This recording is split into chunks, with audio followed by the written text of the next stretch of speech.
नमस्कार सबैमा। लोकसेवा आयोगले खरिदार पदलाई सोधिएको 2083 1 महिना 26 गते सोधिएको प्रश्नपत्रको समाधान लिएर आएको छौँ। कृपया भिडियोलाई अन्तिम समय हेरेर साथ दिनुहोला। यो प्रश्नपत्र रहेको छ, हामीले यो केही सामाजिक सञ्जालबाट प्राप्त गरेका हौँ। यसको केही सम्झनाको आधारमा तयार पारिएका प्रश्नपत्रहरूको हामी समाधान यसमा गर्नेछौँ है। समाधान तपाईँले जुन एकछिनमा हेर्न सक्नुहुनेछ। जस्तै यो प्रश्नहरू यसरी सोधेको थियो होइन।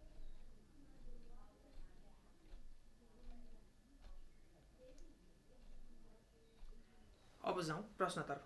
सङ्घीय खरिदार फर्स्ट पेपर प्रश्नपत्र समाधान 2083 1 महिना 26 गते। अब यहाँ भनेको छ कि दिगो विकासका 17वटा लक्ष्यमध्ये गोल केसँग सम्बन्धित छ भनेर चाहिँ यसरी भनेको छ। अब यहाँको अनुसार सही उत्तर रहेको छ अप्सन नम्बर ए, जेन्डर इक्वेलिटी। यसको सही उत्तर रहेको छ अप्सन नम्बर ए। दोस्रो प्रश्न रहेको छ, तल दिएका भनाइ सही या गलत के छन् भनेको छ, छुट्याउनुहोस् भनेर भनेको छ। अन्य थप जानकारीहरूको लागि हाम्रो यस युट्युब च्यानल लोकसेवा क्याप्सुललाई सब्सक्राइब गरेर जोडिनुहोला, किनकि हामीले यस्तै खाले लोकसेवा सम्बन्धी विभिन्न महत्त्वपूर्ण प्रश्न उत्तरहरू दैनिक जसो केही न केही अपडेट तपाईँहरूमा चाहिँ राखिरहेका हुन्छौँ है त। अब यहाँ तल दिएका भनाइ सही या गलत के छन् भनेको छ यो दोस्रो प्रश्नमा। जस्तो डिपिटी खोप भ्यागुतो रोग, धनुष्टङ्का र लहरे खोकी विरुद्ध दिइने खोप हो। बीसीजी खोप बच्चा जन्मेको 1 वर्षभित्र दिइन्छ। पक्षघातबाट बचाउन बच्चाहरूलाई पोलियो खोप दिइन्छ भनेको छ। जुन बिफर रोग लिसा है, लिसा भाइरसको कारणले लाग्दछ भनेको छ। अब यहाँ आईदेखि 3 आईसम्म ठिक छ है। यो आईदेखि यहाँसम्म ठिक छ, तर यो 4वटाको चाहिँ आइभीको चाहिँ ठिक छैन। यसको सही उत्तर रहेको छ अप्सन नम्बर बी, अर्थात् आई 3वटा आई र 4वटा आइभी है। त्यसको सही उत्तर अप्सन नम्बर बी।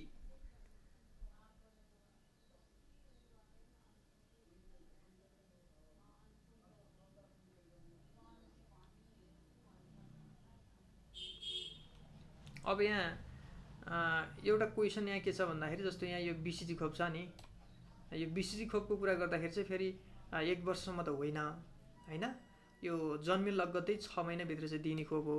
तर अब यहाँ अप्सनको आधारमा जाँदाखेरि आइभी र आइआई बेठिक भनेर कतै पनि भनेको छैन है।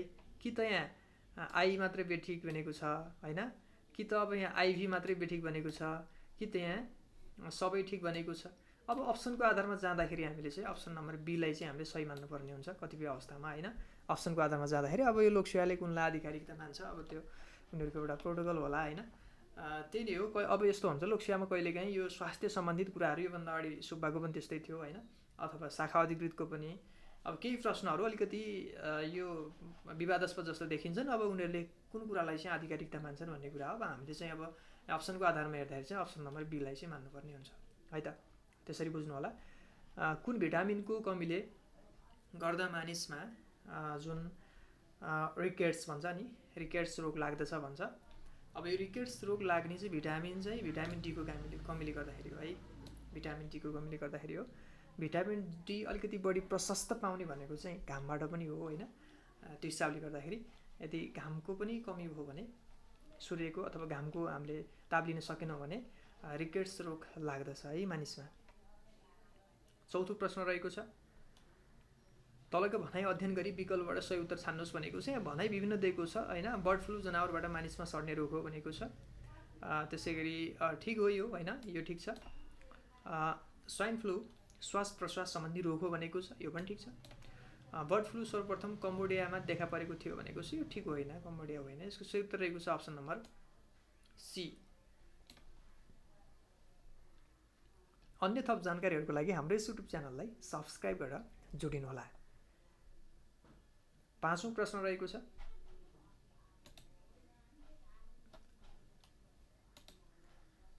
अब यस प्रकार रहेको छ, तलका मध्ये कुन चाहिँ सार्क सङ्गठनका उद्देश्य हुन् भनेको छ है। तलका मध्ये कुन चाहिँ सार्क सङ्गठनका उद्देश्यहरू हुन् भनेको छ, आर्थिक वृद्धि प्रवर्धन, सांस्कृतिक सहयोग अभिवृद्धि, आतङ्कवाद विरुद्ध सैन्य सहयोग भनेको छ। यसको सही उत्तर रहेको छ आई र आई है। आतङ्कवाद विरुद्ध सैन्य सहयोग त होइन यो होइन। यसको रङ भनेको 3टा आई हो। अब यहाँ 3टा आई अब रङ भएपछि अब हामीले सही उत्तर रहेको छ अप्सन नम्बर ए, अथवा कुन उद्देश्यहरू हुन् भनेको छ। सार्क सङ्गठनका। 6औं प्रश्न रहेको छ, नेपालले हालसम्म कतिवटा T20 विश्वकप क्रिकेट प्रतियोगितामा सहभागी जनाएको छ भनेको छ। 3वटा हो हालसम्म, सही उत्तर। 7औं प्रश्न रहेको छ, विश्व विख्यात दार्शनिक सुक्रातको जन्म कुन देशमा भएको थियो भनेको छ। यसको सही उत्तर रहेको छ अप्सन नम्बर डी अर्थात् ग्रिस। 8औं प्रश्न रहेको छ, युरोपियन युनियनका सम्बन्धमा देखाएका मध्ये कुन भनाइ सत्य होइन भनेको छ। अब 31 राष्ट्र सदस्य भन्ने कुरा छ, यो चाहिँ सत्य होइन। यसको सही उत्तर रहेको छ अप्सन नम्बर बी। 9औं प्रश्न रहेको छ, तल दिएका मध्ये जनसङ्ख्याको आधारमा ठुलोदेखि सानो राष्ट्र है सार्क राष्ट्रको क्रम मिलाउनुहोस् भनेको छ। अब जनसङ्ख्याको आधारमा ठुलोदेखि सानो मिलाउँदाखेरि कुन क्रम सही छ भनेको छ है। यहाँ जनसङ्ख्याको आधारमा ठुलोदेखि सानो सार्क राष्ट्र। अब यहाँ अप्सनमा सर हेर्ने, यहाँ भारत भनेको छैन है। भारत भनेको छैन भने भारत पछि त के हो, जनसङ्ख्याको आधारमा ठुलोदेखि सानो। अब यहाँ भारत छैन भने पाकिस्तान हेर्नुपर्ने हुन्छ हामीले अगाडि। अब पाकिस्तान पछि बङ्गलादेश होला होइन। अब यहाँ अप्सन नम्बर बी, अब हामीले एकै झट्कामा पत्ता लगाइदिइहाल्यौँ, किनकि पहिला अब भारत थियो भने त छुट्टै कुरा हुन्थ्यो होइन। भारत नभइसकेपछि अब हामीले पाकिस्तान अनि बङ्गलादेश अनि अफगानिस्तान अनि नेपाल। 10औं प्रश्न रहेको छ, दक्षिण पूर्वी एसियाली राष्ट्रहरूको सङ्गठन जुन आसियान भन्ने छ, ASEAN को स्थापना कहिले भएको थियो भनेको छ। यसको सही उत्तर रहेको छ 1967 अगस्त 8मा चाहिँ भएको थियो है। यो प्रश्न 1967 अगस्त 8मा। 10औं प्रश्न पछि 11औं प्रश्न रहेको छ, विश्वका पर्वत श्रृङ्खलाहरूको सम्बन्धमा जोडा मिलाई सही उत्तर छान्नुहोस् भनेको छ। विश्वको सबैभन्दा लामो पर्वतमाला, अफ्रिका महादेशको सर्वोच्च शिखर, मनास्नु हिमालको उचाइ, कञ्चनजङ्घा हिमालको उचाइ भनेको छ। तपाईँले एउटा या दुईटाको थाहा भए पुग्छ है। दुईटाको थाहा भयो भने पुग्छ, त्यो कुरा तपाईँले ख्याल गर्नु होला। यहाँ यसको आधारमा हेर्दाखेरि अप्सन नम्बर सी अर्थात् जुन यहाँ विश्वको सबैभन्दा लामो पर्वतमाला भनेको चाहिँ के हो, एन्डिज होइन। त्यसै गरी अफ्रिका महादेशको सर्वोच्च शिखर कुन हो, माउन्ट किलिमन्जरो। मनास्लु हिमालको उचाइ कुन हो, 8163 अनि कञ्चनजङ्घा हिमालको उचाइ 8586 है। तपाईँले यसरी लगाउनु कि जस्तो सकलम सिडी यामे भन्दाखेरि पनि आउँछ।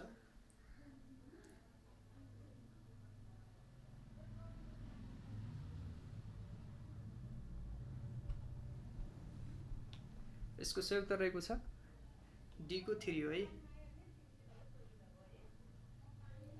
यसको सही उत्तर अप्सन नम्बर सी।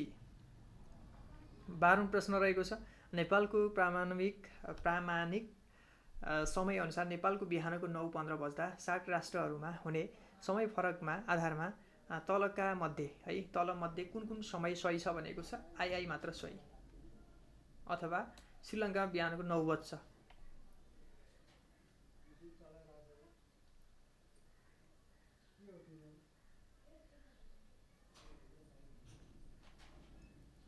तेह्रौं प्रश्न रहेको छ, क्षेत्रफल तथा जनसङ्ख्याका हिसाबले दक्षिण अमेरिका महादेशको सबैभन्दा ठुलो राष्ट्र कुन हो भनेको छ। यसको सही उत्तर रहेको छ अप्सन नम्बर डी अर्थात् ब्राजिल। द्वितीय विश्वयुद्धका समयमा एक्सिस पावर अन्तर्गत रहेका राष्ट्र इटलीका शासक को थिए भनेको छ। यसको सही उत्तर रहेको छ अप्सन नम्बर सी अर्थात् बेनिटो मुसोलिनी। 15औं प्रश्न रहेको छ, जीवहरूको उत्पत्तिको आधारमा पृथ्वीको भौगोलिक इतिहासलाई इओएन एरा पिरियड र इपिओसियाज गरी 4 भागमा बाँडिएको छ, जसमध्ये सबैभन्दा ठुलो भाग कुन हो भनेको छ। यसको सही उत्तर रहेको छ अप्सन नम्बर ए अर्थात् इओएन। 16औं प्रश्न रहेको छ, तल दिएका नदीहरू र तिनका उत्पत्ति स्थलहरू बीच जोडा मिलाउनुहोस् भनेको छ। अब यहाँ जस्तो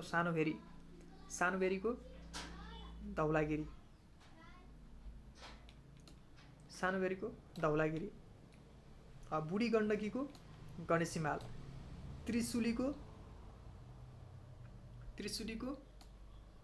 गोसाइँकुण्ड, मोदीको के हो अन्नपूर्ण हिमाल। यसको सही उत्तर रहेको छ अप्सन नम्बर ए। 17औं प्रश्न रहेको छ, समूह आईसँग समूह आई जोडा मिलाई सही विकल्प रोज्नुहोस् भनेर चाहिँ यसरी भनेको छ।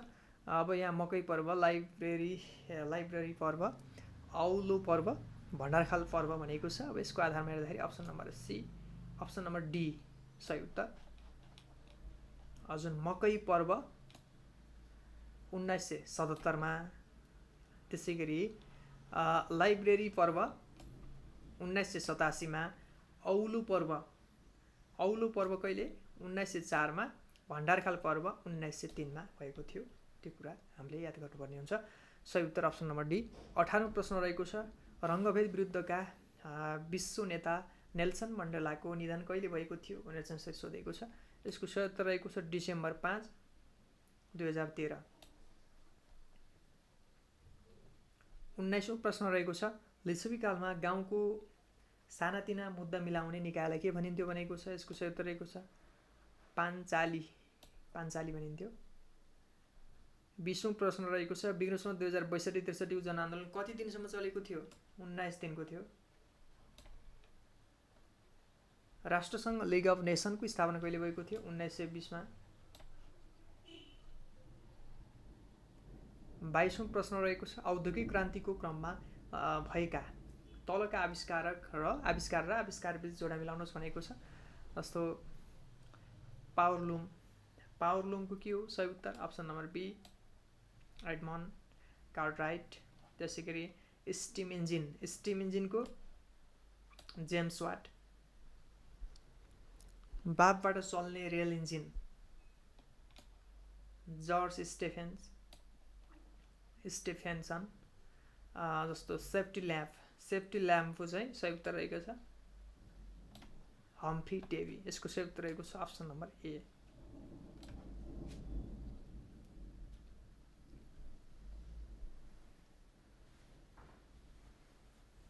23औं प्रश्न रहेको छ देहायका मध्ये कुन हक नेपालको संविधानको भाग 3 मा उल्लेख गरिएको मौलिक हकहरू हुन् भनेको छ।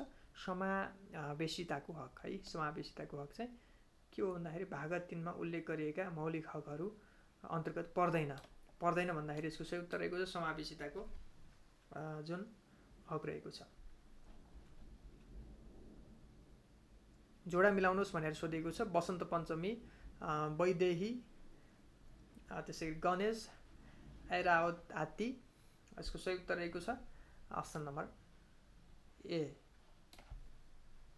25औं प्रश्न रहेको छ 16औं आवधिक योजनाको अन्त्यसम्म नेपालको प्रति व्यक्ति आय कति अमेरिकी डलर पुर्याउने लक्ष्य राखिएको छ भनेको छ। यसको सही उत्तर रहेको छ अप्सन नम्बर सी 2351 है। त यो प्रश्न प्रदेशमा पनि सोधेको थियो योभन्दा पहिला हैन, जुन कोशी प्रदेशमा पनि सोधेको थियो। यसको सही उत्तर 2351। 26औं प्रश्न रहेको छ आर्थिक सर्वेक्षण 2081-82 अनुसार वैदेशिक रोजगारीका लागि संस्थागत रूपमा खुला गरिएका मुलुकहरूको सङ्ख्या कति छ भनेको छ। यसको सही उत्तर रहेको छ 111। 27औं प्रश्न रहेको छ नेपालको संविधानको सम्बन्धमा देहायका मध्येबाट कुन ठिक उत्तर छान्नुहोस् भनेको छ। मध्येबाट ठिक उत्तर छान्नुहोस् भनेको छ। ठिक उत्तर छान्दाखेरि जस्तो यहाँ नेपालको संविधानमा 31वटा मौलिक हकहरू रहेका छन्, यो ठिक छ। नेपालको संविधानमा 9वटा अनुसूची हो पनि ठिक छ। नेपालको संविधानमा धारा 48 मा नागरिकका 4वटा कर्तव्य हुने प्रावधान रहेको छ, यो पनि ठिक छ भने 3वटा ठिक सही उत्तर। 28औं प्रश्न रहेको छ तल दिएका समूह ए र बी बीच जोडा मिलाई सही उत्तर छान्नुहोस् भनेको छ। भवानी भिक्षु, सिद्धिचरण श्रेष्ठ, माधव प्रसाद घिमिरे, मोतीराम भट्ट। यसको सही उत्तर रहेको छ भवानी भिक्षुको गुण केसरी, सिद्धिचरण श्रेष्ठको उर्वशी, माधव प्रसाद घिमिरेको नवमञ्जरी अनि मोतीराम भट्टको गजेन्द्र मोक्ष। यसको सही उत्तर अप्सन नम्बर 29औं प्रश्न रहेको छ अन्तर्राष्ट्रिय योग दिवस कहिले मनाइन्छ। जुन 21 मा मनाइन्छ। 30औं प्रश्न रहेको छ नेपालले विश्व स्वास्थ्य सङ्गठन WHO को सदस्यता कहिले लिएको हो भनेको छ। यसको सही उत्तर रहेको छ अप्सन नम्बर सी अर्थात् सन् 1953 सेप्टेम्बर 2 मा चाहिँ WHO विश्व स्वास्थ्य सङ्गठन वर्ल्ड हेल्थ अर्गनाइजेसनको चाहिँ सदस्यता लिएको थियो। यही हो साथीहरू विशेष गरी यो प्रश्न उत्तरहरू होइन जुन खरिदार सङ्घीयले सोधेको। योभन्दा पछाडिको पार्ट जुन आइक्यूको पार्ट चाहिन्छ भने तपाईँहरूले कमेन्ट गर्न सक्नुहुनेछ। त्यसको आधारमा हामी पाटो लिएर आउने नै छौँ भन्दै आज अहिलेको विषयवस्तु कस्तो लाग्यो त्यस्तै सल्लाह सुझाव प्रतिक्रिया दिन नभुल्नु होला। केही उच्चारण गर्दाखेरि तलमाथि हुनसक्छ, त्यो तपाईँले सच्याएर उच्चारण गरिदिनु होला भन्दै आज अहिलेको विषयवस्तुबाट म पनि बिदा हुन चाहेँ। हवस् त, नमस्कार, जय नेपाल।